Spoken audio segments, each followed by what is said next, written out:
When Captain Amara Jackson arrived at the airline headquarters for an urgent meeting, dressed in her crisp pilot uniform, the receptionist barely glanced at her before motioning her to wait outside. Minutes turned into awkward stares and whispered laughter from other staff, who assumed she was lost or perhaps applying for a job far below her rank. No one imagined that the woman they ignored was not only a seasoned commercial pilot but also the silent investor behind the airline's biggest rival.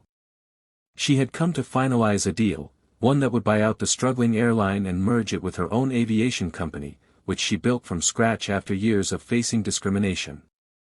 Watching the dismissiveness unfold, Amara silently walked away, made a call, and hours later the announcement hit: the airline was being shut down, and all leadership positions were being restructured under her new command. By the next morning, the same staff who mocked her were now submitting applications to her desk. They had judged her by her skin and gender, unaware they were looking down on the very woman who now held their futures in her hands. Amara didn't need revenge, her success spoke loud enough. Amara Lewis walked into the airline's corporate office, dressed in a simple pilot's uniform, expecting a routine executive meeting. But the front desk staff didn't recognize her. With a dismissive tone, they asked her to wait outside, assuming she was a delivery person or someone in the wrong place. Other employees passed by, barely acknowledging her, some even smirking. No one suspected that she was not just any pilot, she was the airline's newly appointed co-owner after a confidential acquisition deal finalized just the night before. Instead of reacting, Amara quietly stepped aside and observed. The very culture she had long fought against, racism, sexism, and classism, was playing out before her eyes. Minutes later, she walked into the boardroom unannounced. Shock washed over every face as she introduced herself, not as a guest, but as the new executive partner with full authority to restructure operations. The meeting that followed led to immediate terminations and a complete shift in leadership. Amara didn't need to prove her worth with words, the power in her name, her achievements, and her resilience did it for her. The airline's future changed in a moment, all because they underestimated the woman they told to wait like a nobody. Amara Daniels stepped into the airline's headquarters with confidence, ready for a scheduled meeting. But before she could even announce herself, a manager approached her with a cold stare. "You don't belong here," he said, brushing past her without hearing a word.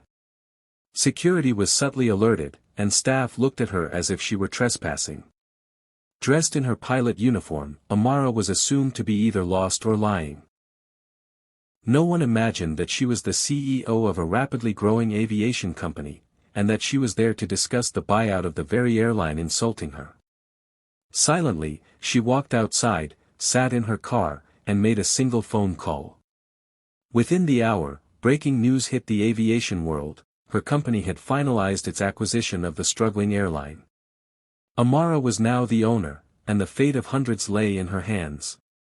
She returned that afternoon, this time not asking to be seen. Instead, she called the leadership team into a conference room and delivered the announcement herself. Faces turned pale, mouths dropped, and silence filled the room. The woman they said didn't belong was now in charge, and she belonged more than anyone else ever had. Amara Johnson arrived at the airline headquarters wearing her flight uniform, expecting a warm welcome for the partnership meeting she'd been invited to. But the receptionist didn't even look up. "Staff entrance is around back," she said flatly, assuming Amara was part of the janitorial crew. A passing executive waved her off, muttering, "No visitors today." No one cared to ask her name.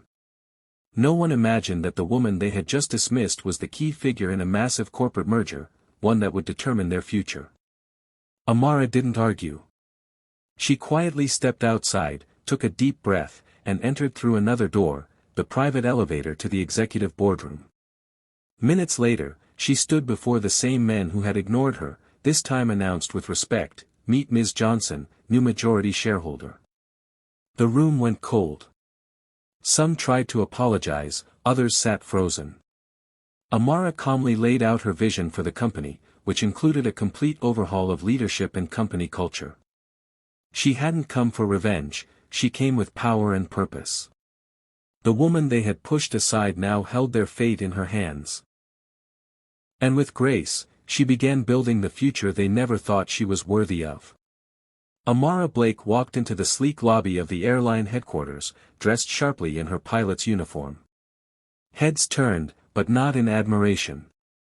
Whispers floated around her, questions, judgments, assumptions. Is she lost? Why is she here? To them, she was just another black woman in the wrong place. A front desk clerk gave her a dismissive glance and said the meeting room was for executives only. They didn't ask her name. They didn't know she wasn't there for a job, she was there to change everything. Amara had quietly built one of the fastest-growing private aviation companies in the country. And now, after months of negotiations, she had acquired a majority stake in the very airline that had once refused to even consider her resume. Today's meeting wasn't just a formality, it was a takeover. She stood at the back for a moment, watching the same people who looked through her, and then walked confidently into the boardroom. All eyes widened when the chairman stood and said, "Everyone, meet our new owner." She smiled gently, not out of revenge, but resolution. They saw her as someone small. She saw a perfect moment, to reveal not just her truth, but their blindness. Amara Field stood quietly outside the airline's headquarters, holding a folder and wearing her pilot uniform. She had arrived early for a closed-door meeting, but the receptionist barely acknowledged her. "Please wait outside," she said curtly.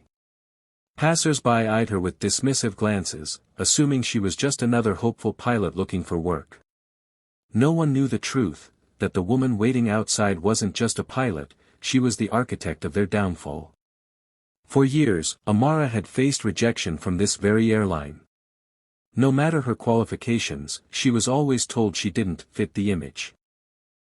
So she built her own legacy, founding a charter airline that quickly rose to prominence. Quietly and strategically, she began acquiring stakes in the company that once rejected her, until she gained enough control to make a bold move. That day's meeting wasn't for recruitment, it was the final decision on shutting the airline down.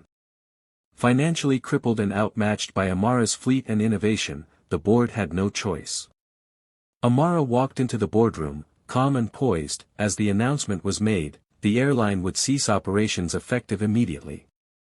The woman they left waiting outside had already written the ending. And it was just the beginning, for her. This story right in Urdu same to same.